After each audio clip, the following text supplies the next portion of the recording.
श्रीमद् भागवत महापुराण कथा भाग 1। राजा परीक्षित, शुकदेव आगमन और सृष्टि रहस्य। नैमिषारण्य का वो पावन वन, जहाँ वृक्षों की पत्तियां भी तपस्या का मंत्र जपती प्रतीत होती थीं। हवन कुंडों से उठती अग्नि की लपटें आकाश को स्पर्श कर रही थीं। हजारों ऋषि मुनि एक साथ बैठे थे, लेकिन उनके हृदयों में एक ही प्रश्न था: कलयुग में मानव का उद्धार कैसे होगा। तभी सभा में पधारे सूत जी। उनके मुख पर तेज था, वाणी में वेदों की गूंज थी। सभी ऋषियों ने खड़े होकर उनका स्वागत किया और विनम्र स्वर में बोले, हे सूत जी, मनुष्य की आयु घट गई है, बुद्धि चंचल हो गई है और धर्म क्षीण हो रहा है।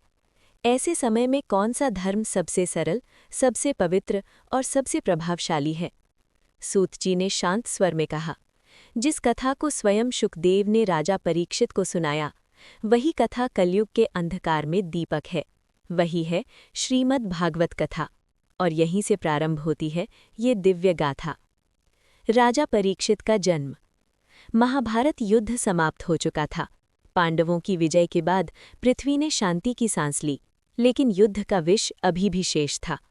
अर्जुन के पुत्र अभिमन्यु वीर गति को प्राप्त हो चुके थे और उनकी पत्नी उत्तरा गर्भवती थीं। अश्वत्थामा ने प्रतिशोध में ब्रह्मास्त्र छोड़ा, जो सीधे उत्तरा के गर्भ की ओर बढ़ा। उस क्षण स्वयं श्री कृष्ण प्रकट हुए। उन्होंने गर्भ में प्रवेश कर उस बालक की रक्षा की। जब बालक जन्मा तो उसका नाम रखा गया परीक्षित, अर्थात जिसने गर्भ में भगवान को देखा हो। राजा परीक्षित का शासन। राजा परीक्षित धर्मात्मा, न्यायप्रिय और प्रजावत्सल थे। उनके राज्य में न कोई भूखा था, न कोई भयभीत। वे स्वयं धर्म के रक्षक थे, लेकिन काल का विधान कोई नहीं टाल सकता।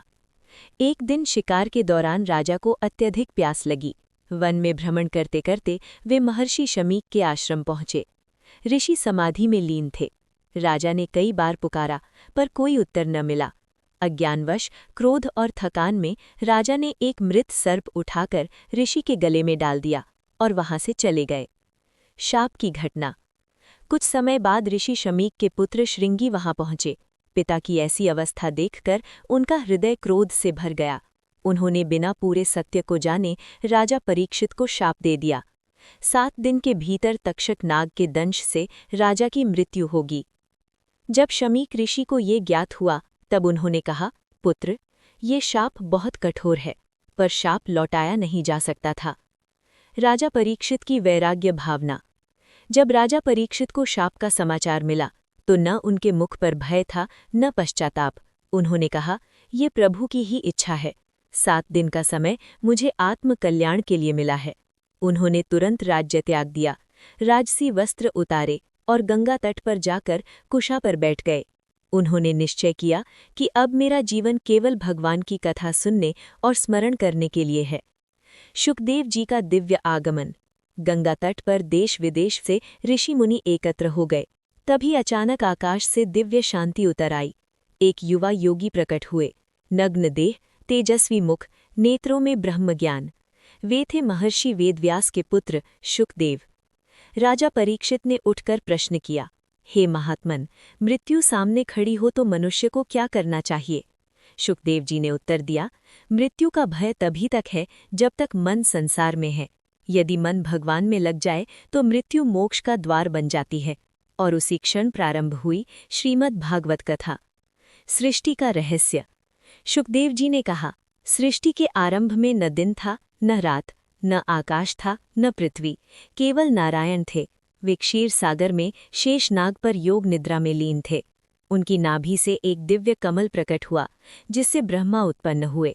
ब्रह्मा ने कठोर तपस्या की और सृष्टि की रचना की।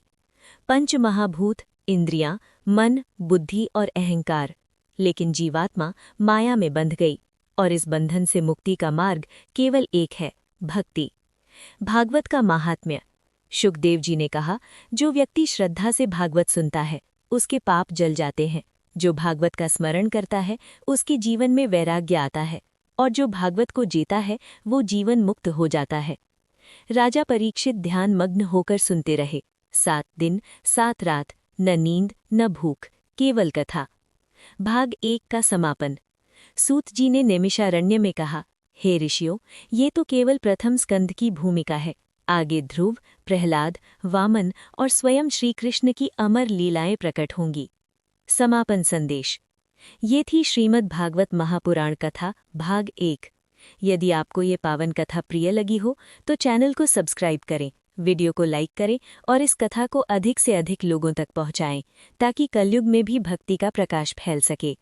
भाग 2 में हम प्रवेश करेंगे ध्रुव और प्रहलाद की अद्भुत भक्ति में। हरिओम तत्सत।